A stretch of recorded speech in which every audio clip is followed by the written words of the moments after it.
Hyderabad MLA దానం నాగేంద్ర గారు మనతో అయితే ఉన్నారు. సార్ ఎలా చూస్తా ఉన్నారు ఈ నిరసన దేనికోసం ప్రధానంగా డిమాండ్స్ ఏంటి?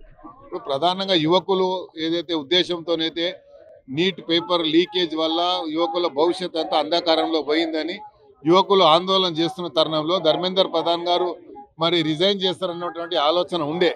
కానీ దురదృష్టం ఎంత, ధర్మేందర్ ప్రధాన్ గారు స్పందించకపోవడం, ప్రధానమంత్రి గారు స్పందించకపోవడం అనేది దురదృష్టకరం. అందుకనే రాహుల్ గాంధీ గారు మరి లోక్ భవన్కి వెళ్ళి ప్రధానమంత్రి గారు పార్లమెంట్లో జవాబు చెప్తారు అనుకుంటే అక్కడ చెప్పకుండా ప్రధానమంత్రి గారు తప్పించుకున్నారు. కాబట్టి ప్రధానమంత్రి గారి నివాసానికి వెళ్ళడం జరిగింది.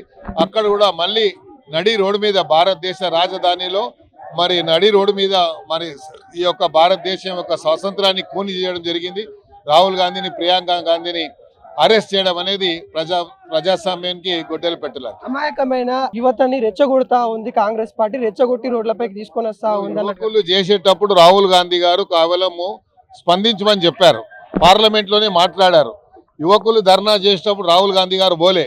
ఎందుకు పోలేదు? యువకులు మనం పోతే రెచ్చిపోతారన్న ఉద్దేశంతో పోలేదు. కానీ ఏ యువకుల మీద అయితే లాఠీ చార్జ్ జరిగి యువకుల్ని దౌర్జన్యంగా కొట్టి వాళ్ళని రోడ్డు మీద ఈడ్చుకెళ్ళినరో దానికి వ్యతిరేకంగానే మీరు ప్రధానమంత్రి గారు ధర్మేందర్ ప్రధాన్ గారితో రిజైన్ చేయించమని చెప్పి రిక్వెస్ట్ పెట్టారు. కానీ ప్రధానమంత్రి గారు కానీ ధర్మేందర్ ప్రధాన్ గారు పార్లమెంట్లో జవాబు చెప్పకుండా వాళ్ళు తప్పించుకునే ప్రయత్నం చేశారు. కాబట్టి అందుకనే ప్రధానమంత్రి గారి నివాసానికి వెళ్ళి అక్కడ ధర్నా చేయడం జరిగింది. ప్రధానమంత్రి గారి దృష్టిని కేంద్రీకరించడానికి అక్కడ వెళ్ళడం జరిగింది. అక్కడ కూడా నిర్దాక్షిణ్యంగా రాహుల్ గాంధీని, ప్రియాంక గాంధీని అరెస్ట్ చేయడము, వాళ్ళని లాక్కెళ్ళడము, ఒక లీడర్ ఆఫ్ ది ఆపోజిషన్ ని నడి రోడ్డు మీద ఈడ్చుకుపోవడం అనేది ఈ ప్రజాస్వామ్యాన్ని నడి రోడ్డు మీద కూని చేయడమే.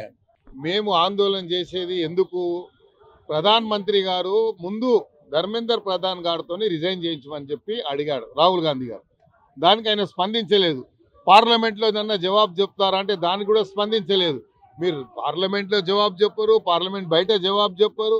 కేవలం దౌర్జన్యంతో మీరు పోలీసులు ఒక లాఠీలతో దౌర్జన్యంతో ఈ ప్రజాస్వామ్యాన్ని నడి రోడ్డు మీద కూని చేస్తుంటే చూస్తూ ప్రేక్షక పాత్ర పోషించడానికి రాహుల్ గాంధీ రెడీ లేడు. కాబట్టి అందుకనే రాహుల్ గాంధీ గారు స్పందించడం జరిగింది. ప్రధానమంత్రి గారిని యొక్క దృష్టిని కేంద్రీకరించడానికి ప్రయత్నం చేసింది తప్ప రాహుల్ గాంధీ గారు ఎవరిని రెచ్చగొట్టడానికి పోలేదు. బీజేపీ నేతలు కూడా గాంధీ భవన్ ని ముట్టడియడానికి ప్రయత్నం చేస్తున్నారు. సంతోషంగా ముట్టడించమని చెప్పండి. గాంధీ భవన్ ని, గాంధీనే కూలీ చేసిన వాళ్ళు గాంధీ భవన్ కూలీ వాళ్ళు కట్టడి చేయడం పెద్ద సమస్య కాదు. నడి రోడ్డు మీద గాంధీ చంపిన వాళ్ళకు గాంధీ భవన్ ని ముట్టడి చేయడం పెద్ద గొప్పతనం కాదు.